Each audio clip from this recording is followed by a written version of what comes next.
It is exactly 9:59 a.m. We're going to be overrunning this morning slightly because we're crossing over to Scotland to talk with journalist Dr. Yvonne Ridley. And I do look forward to chatting with her. Long time no speak. A very good morning to you. Assalamu alaikum, Yvonne. Welcome to the program. Thank you. Salam alaikum, and it's great to see you. Likewise. Yvonne, some good news. I hope you view it in the same way. We understand that the UK Foreign Secretary announced on Friday that the country is resuming its funding to the UN Relief and Works Agency for Palestinians in the near in the Near East, effective immediately. And this is following a pause due to horrific allegations, that staff were involved in Hamas's October 7th attacks. And in lifting the pause, the Foreign Secretary reiterated the importance of the UNRWA to Gaza and called for an immediate ceasefire. What new developments have you come across since this opening comment of mine? Well, of course, they were spurious allegations by Israel. They didn't supply an ounce of proof. They didn't supply any evidence. And it really was a slanderous attack on a UN agency whose staff have sacrificed their own lives trying to help put food on the table and give some relief to the Palestinians. So I was delighted that Britain responded as quickly as it did. It shouldn't have happened in the first place. I wrote to my own member of parliament at the time, telling him that this was an outrage and that by denying aid and support to UNRWA, they were essentially involved in the collective punishment of the Palestinian people. So I was delighted when David Lammy responded and ended this cruel, very cruel attack on the UN agency. Okay, two comments that I'd like to make further. This outrageous claim was raised by Israel, and the UN then opened a probe into the allegations. And then an independent review was conducted by former French Foreign Minister Catherine Colonna, which found that Israel did not provide evidence to back up its claims. So that was a relief, number one. Number two, do you think that the UK would have resumed the immediate funding to UNRWA if Rishi Sunak had still been in power?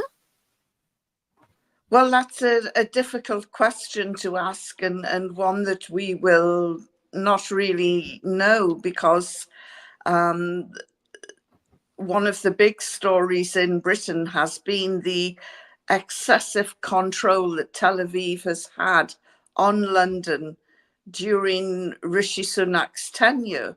But I'd like to remind people that this Labour government has more cabinet ministers who are part of the Zionist organization Labour Friends of Israel. And this is something that people are being made aware of now and are concerned about how much influence the pro-Israeli lobby has on the British government. However, what David Lammy has done should be applauded. It actually should never have happened in the first place. But this was, to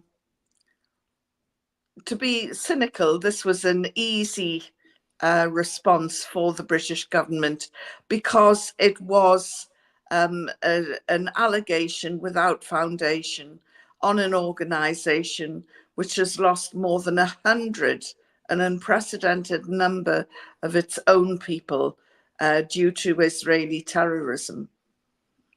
Okay, David Lammy has pledged 5.5 million pounds, British pounds, to UK Med to support Gaza field hospitals.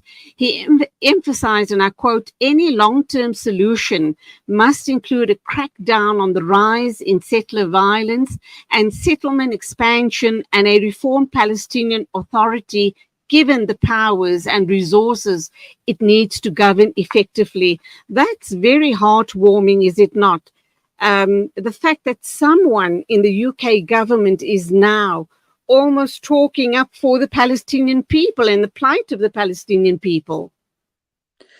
Yes, it's to be applauded, but I would say that the full credit should really go to the pro-Palestinian demonstrations that we've seen since October the 7th in the streets of London and other major cities around the world that have shown that ordinary people are no longer prepared to put up with this sort of cruelty from Israel. And I'm so glad that you mentioned the settler violence, because the Western countries could do a hell of a lot more to stop these monsters from persecuting the people in the occupied West Bank. At the moment, all the focus is on Gaza, and rightly so. But the suffering that is happening in the West Bank has really escalated, and largely in part due to these out of control settler thugs who are being protected in their lawlessness by the Israeli military. And there have been a few sanctions placed on them, but you know, these are 500,000 people who are hell-bent on murdering Palestinians, destroying their food sources, their olive groves, their farmland. You know, these settlers are living on stolen land, producing produce that is grown on stolen land, and their behavior towards Palestinian children is monstrous. And the horrific scenes that we saw near the Rafah border of Israelis destroying food aid waiting to be delivered to the people of Gaza, that was the work of these settlers. They are the most aggressive, nasty people that I've ever come across. And let's remember that the countries that they came from must have, when they waved them off, they must have been delighted to see this scum of the earth leave their shores to go and move to Israel. But of course, they haven't moved to Israel. They've moved on to stolen land that doesn't belong Absolutely. to them. You know, Yvonne, I just want to make a comment there. When we see the horror, the genocide playing out in front of our eyes, that I grew up in apartheid South Africa, and I can promise you it was nothing compared to what's happening in Palestine. Yes, things were tough, things were difficult. We felt very oppressed and suppressed, but nothing at all compared to what's playing out in Palestine. You touched on the aid being destroyed at the Rafah borders, and we've known for a long time that the Israelis didn't let the foreign aid come through. Lots of aid from South Africa had gone through as well. Do we know if they finally allowed aid to go through, or is it all still stacking up at the borders and not reaching the people that need it most? Well, the aid has not been delivered quickly enough, and that is down to Israel, which is using famine as a weapon of war. And again, you know, this has probably not been seen since Nazi Germany. And I know that people get really upset when I start drawing parallels with the behavior of Tel Aviv to the behavior of Berlin 1930s. And the parallels are there for us all to see. And, it's time for us all to start admitting that the emperor is not wearing any clothes, that Israel is a genocidal apartheid state, that it is behaving and emulating a lot of policies out of the Nazi handbook. And another incident which has still shaken me to the core was when Israeli soldiers set attack dogs on a young Palestinian man called Mohammed, who was autistic and also a Down syndrome sufferer. Now, what surprised me about Mohammed's death, the Israelis set military attack dogs to tear the flesh off this poor man's body. And he basically must have bled to death. And he was then carted off into a room, heavily bleeding, heavily injured by the Israeli attack dogs, and then locked in the room. And of course, apart from targeting Jewish people, the Nazis also targeted the handicapped, people who suffered from autism, and travelers and gypsies. And this is what the Nazis did. You and make the Israel is parallel. doing exactly the same. But what surprised me, Julie, was that we didn't hear any condemnation coming from any of the charities that represent handicapped people.